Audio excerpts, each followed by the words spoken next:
चाहिए। पनी जी, share market के बारे में क्या कुछ कहेंगे? कितने उतार चढ़ाव इस हफ्ते देखने को मिल सकते हैं?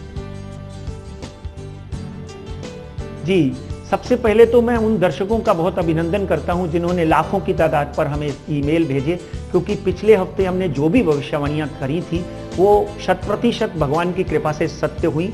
और उन लोगों को सराहूंगा कि जो लोग इतने प्रेम से, इतनी शिद्दत से हमारा कार्यक्रम देखते हैं। अब हम बात करते हैं सबसे पहले ग्रहों की दशा की, क्योंकि ग्रहों की दशा से पूरा बाजार, शरीर, पूरा ब्रह्मांड, राजनीति, अर्थव्यवस्था सारी घूमती रहती है। और कहीं ना कहीं जो भी व्यक्ति फैसले लेता है, चाहे वो योजना आयोग का हो, चाहे वो अर्थव्यवस्था में बढ़ोतरी लाने का हो, महंगाई का हो, इस वक्त ग्रहों की परिस्थिति देखते हैं तो शुक्र जो है अपनी स्वयं राशि में, वृषभ राशि में प्रवेश कर चुके हैं। गुरु कर्क राशि में उच्च के बैठे हुए हैं, शनि वक्री हैं, बुध वक्री हैं, राहु और केतु की बात करते हैं तो तुला और मेष में बैठे हुए हैं। मित्रों, इन ग्रहों की प्लेसमेंट से अगर हम देखते हैं तो बॉम्बे स्टॉक एक्सचेंज में एक भारी घिसरन दिखाई देती है। बाजार 25,200 के करीब 25,100 के करीब कल बंद हुआ है। बाजार में 1,000 पॉइंट की घिसरन और मुझे नजर आती है, क्योंकि अगले से अगले सप्ताह हमारा बजट है।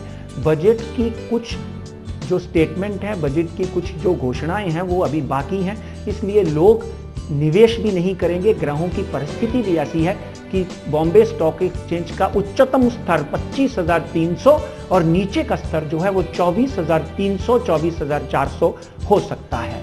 और निफ्टी की बात करें तो 7,250 नीचे का स्तर और 7,550 ऊपर का स्तर। मार्केट में उथल पुथल जारी रहेगी।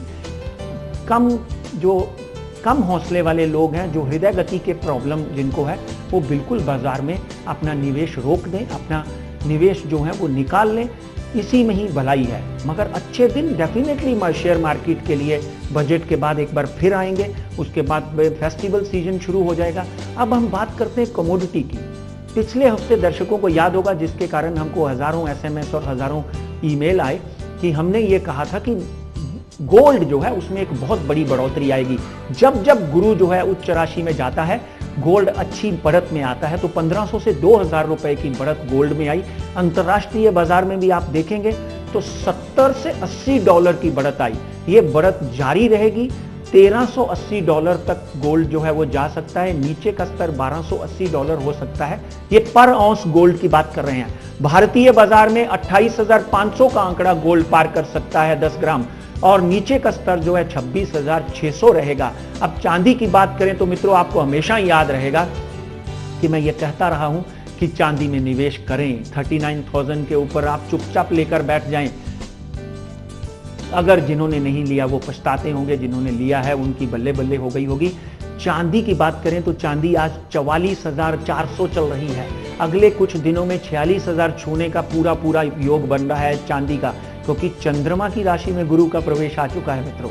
और अगर नीचे का स्तर देखें तो 42,500 से नीचे चांदी आती हुई दिखाई नहीं देती।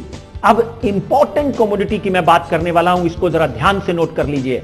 जो मैं पिछले 1.5 महीने से बोलते आ रहा हूं, बिल्कुल वैसा ही होते जा रहा है और आगे 15 दिनों में भी होगा। इराक की परिस्थिति को देखते हैं और शनि की प्लेसमेंट को देखते हैं तो तेल की बात करनी अति अनिवार्य है।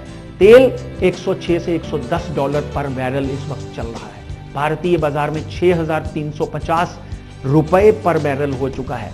आगे आने वाले दिनों में तेल जो है $120 पर बैरल का आंकड़ा पार करता हुआ दिखाई देता है। बिल्कुल, यानी इसलिए तेल और गैस की कीमतें यहां बढ़ती हुई दिखाई देती है।